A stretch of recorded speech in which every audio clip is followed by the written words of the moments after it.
hunderte von Patenten. Er hat so viele Erfindungen in diese Welt gebracht. Weil, guck mal, das ist ja, guck mal, wie viel Geld er in diese ganze Wissenschaft, damit er sich verjüngert, und er verzichtet auch komplett auf Fleisch. Schadest deinen Körper, weil das Fleisch halt so minderwertig ist. Das ist einfach kontraproduktiv, was du da machst mit diesem Fiebersenker. Von innen sterben, weil du den Tod immer mehr in dich aufnimmst. Deswegen ist es dann ein Todesmittel und kein Lebensmittel mehr. Herzlich willkommen bei dieser neuen Folge bei Louis. Level up yourself. Heute reden wir ein bisschen über den Vegetarismus. Kann man vegetarisch seinen Nährstoffhaushalt gut managen und bekommt man alles so? Man muss sich ja erstmal bewusst sein, was braucht denn der Mensch alles? So, weißt du, was ich meine? Und ich glaube, ich bin nicht an dem Punkt, dass ich weiß, was der Mensch alles braucht für Nährstoffe etc. Aber das Ding ist, ich glaube, die meisten Vegetarier machen es ja nicht wegen diesem Nährstoffding, sondern wirklich wegen den Tieren halt, ne? Das ist, also ich glaube, die wenigsten denken irgendwie daran, so, hey, Nährstoffhaushalt, die denken eher so, ja, die armen Tiere, die geschlachtet werden. Ich denke, wenn die das so lange aushalten mit diesem Nährstoffdefizit, dann ist es ja eigentlich kontraproduktiv. Natürlich tun die denen was Gutes, den Tieren, aber wenn die sich selbst dafür aufopfern und irgendwelche Mängel in Kauf nehmen müssen oder dann halt extra supplementieren müssen, dann ist es ja auch nicht irgendwie zielführend. Dann leidet ja eine Partei wegen der anderen und in dem anderen Fall leidet die andere Partei. Das heißt, es muss doch irgendeinen Ausweg geben, in dem beide Parteien profitieren oder halt nicht leiden. Ja, das Ding ist halt, es ist ja so, dass, guck mal, die meisten ernähren sich ja alle von dem Fleisch aus dem Supermarkt etc. Und jetzt gehen wir, wenn wir jetzt genau auf Fleisch nur gehen, die meisten ernähren sich ja wirklich von dem Fleisch aus dem Supermarkt. Und das Ding ist, diese ganzen Nährstoffe, die da drin sind, das ist doch im Prinzip, das sind ja auch alles nur Tabletten, die man zu sich nimmt. Das sind ja wirklich, weil die Tiere, die da in diesen Schlachthäusern stehen, beziehungsweise die wir wirklich das Fleisch aus dem Supermarkt, die bekommst ja auch nur in Tablettenform. Die sehen ja gar nicht die Welt draußen, die sehen ja keine Wiese oder so, dass die irgendwie Nährstoffe von da bekommen. Die bekommen ja nur, was bekommen die zu essen? Stroh und irgendwelche fettmachenden Sachen, dass die schneller Masse gewinnen, und dadurch bekommen die auch keine Nährstoffe, und um einigermaßen zu überleben, bekommen die dann ein paar Tabletten und deswegen, so, das Lustige ist halt einfach, dass die ganzen Leute sagen, ja, du brauchst das Eisen aus dem Fleisch, aber nein, die bekommst genauso in Tablettenform, die sehen doch gar keine Wiese, dass die irgendwie das Eisen aus der Erde nehmen könnten. So, die bekommst ja einfach nur in Tablettenform, nehmen das dann auf und wir nehmen es dann über ihr Fleisch auf. Warum dann nicht direkt einfach irgendwie Tabletten nehmen, weißt du? Warum müssen die Tiere dadurch erstmal leiden, so? Ja, entweder Tabletten oder das Eisen kommt ja auch irgendwo her.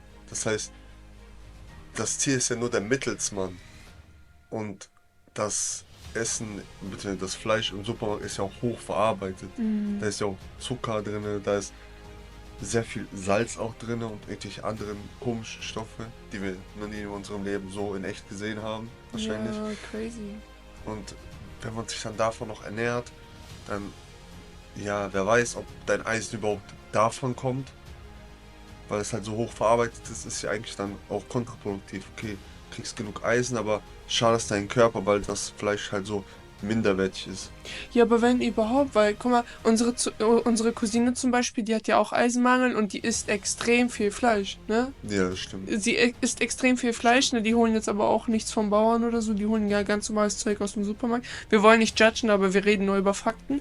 Und sie hat auch Eisenmangel. Also Leute, ob ihr jetzt Fleisch isst oder nicht, ihr könnt trotzdem Eisenmangel haben, also jetzt darauf bezogen so. Genau, es kommt dann auf die Absorption des Körpers an, ob er das aufnehmen kann, wie viel er aufnimmt. Vielleicht ist euer Darm auch schon so verschleimt, dass das Eisen einfach wieder rausgeht sozusagen. Ist halt wirklich schwierig heutzutage. Aber in der Vergangenheit gab es ja so Genies, zum Beispiel Albert Einstein oder Wolfgang von Goethe. Das sind ja so Genies, das sind Namen, die wir bis heute noch kennen. Ja. Diese Leute haben vor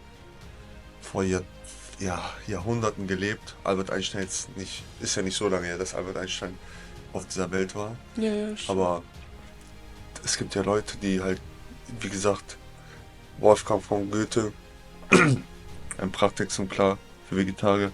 Leonardo da Vinci war auch ein Universalgenie. Er hat hunderte von Patenten. Er hat so viele Erfindungen in diese Welt gebracht, von denen wir wahrscheinlich nicht mal wissen, dass die von ihm sind. Die stehen wahrscheinlich hier auf dem Tisch bei euch. Vor euren Augen sind die, aber ihr wisst nicht mal, woher die alle kommen. Er hat so viele Patente und er war einfach Vegetarier. Und diese Genies sind sich halt alle einig, dass eine vegetarische Ernährung so vieles verbessern würde auf dieser Welt. Der Level der Aggression, der steigt mit dem Verzehr von Fleisch. Weil du nimmst ja irgendwie den Tod in dir auf, beziehungsweise diese Hormone. Und dadurch steigt dein Aggressionslevel automatisch an. Kann ich kurz was fragen? Kennst du den Typen, der hat ja irgendwie so eine richtig krasse Firma gehabt, die ihm extrem viel Geld eingebracht hat und jetzt versucht er ja die Zeit zurückzuspulen, beziehungsweise nicht mehr zu altern. Und dafür hat er ja übelst viele Wissenschaftler engagiert, etc. Und die beraten ihn, holen ihm wie heißt das, die ganzen Präparate, etc. Gucken, was der isst. Zum letzten Mal isst er um 11 Uhr. Ja, das habe ich auch gehört. Um 11 Uhr morgens, aber worauf ich hinaus will bezüglich des Fleisches, guck mal, wie viel Geld er in diese ganze Wissenschaft, damit er sich verjüngert und er verzichtet auch komplett auf Fleisch.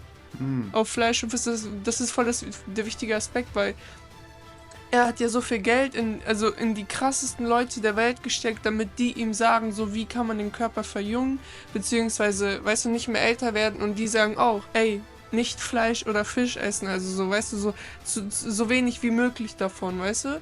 Und das ist halt auch crazy, so, deswegen gehe ich auch davon aus, dass man auf jeden Fall ohne Fleisch leben kann. Im Friedensevangelium der Essener, es gibt ja mehrere Bibelfassungen. Man sagt die Bibel, aber es gibt viele Fassungen. Deswegen habe ich auch in einer gelesen, dass zum Beispiel Jesus gesagt hat, wer Totes ist, der wird auch, wie soll ich sagen, von innen sterben, weil du den Tod immer mehr in dich aufnimmst. Deswegen ist es dann ein Todesmittel und kein Lebensmittel mehr. Maxim Mankovic immer, es ist kein Lebensmittel, es ist ein Todesmittel, Ja, das kenne aber ich wirklich. also Maxim Mankiewicz meinte das, glaube ich, so, dass wenn du es kochst, frittierst, Mhm. weil der Körper nimmt ja Sachen auf, die halt, zum Beispiel Enzyme und so, die bei unter 45 Grad gekocht werden, weil ja ab dem Zeitpunkt alles stirbt. Genauso Mhm. wie wir, wenn wir Fieber haben über 42 Grad, dann stirbt das ja auch alles. Ich glaube, das meint er damit, aber ja, es geht auch auf jeden Fall in die gleiche Richtung, ne? Das beides hat halt irgendwie was mit dem Tod zu tun und wir leben ja. Aber wenn wir Sachen aufnehmen, die tot sind, dann nähren wir den Tod.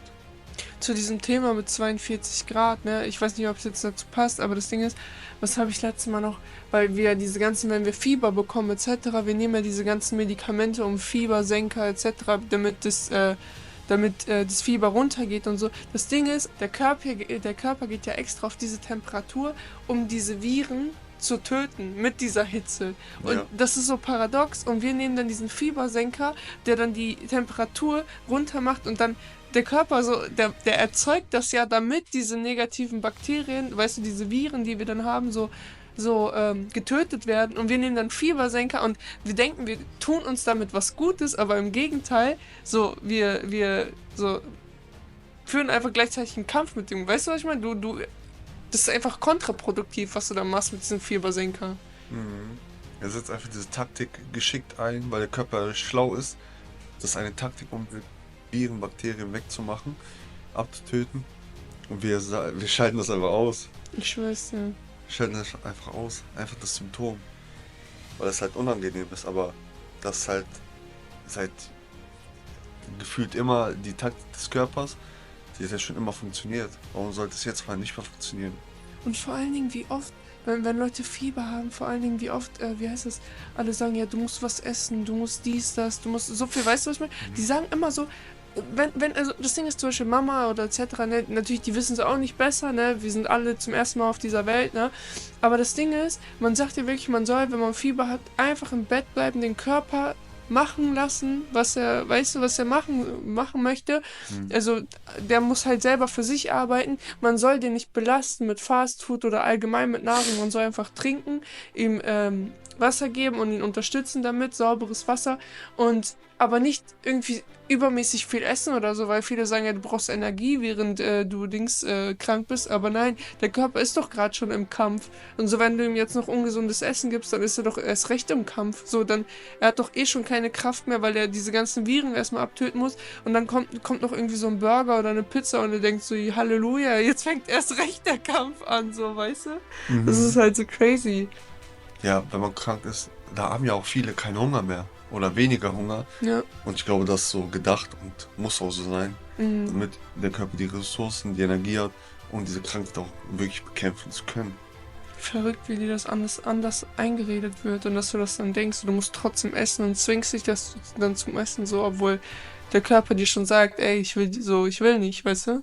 Deswegen ist es wichtig, dass die Leute das wissen, dass die Eltern das wissen, am Ende des Tages entscheiden die Eltern, was das Kind irgendwo isst oder auch nicht Ja, oder trinkt.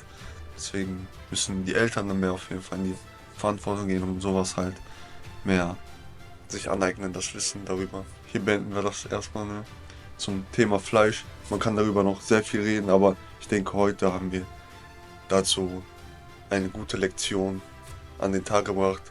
Danke, dass ihr hier wart und wir sehen uns beim nächsten Mal.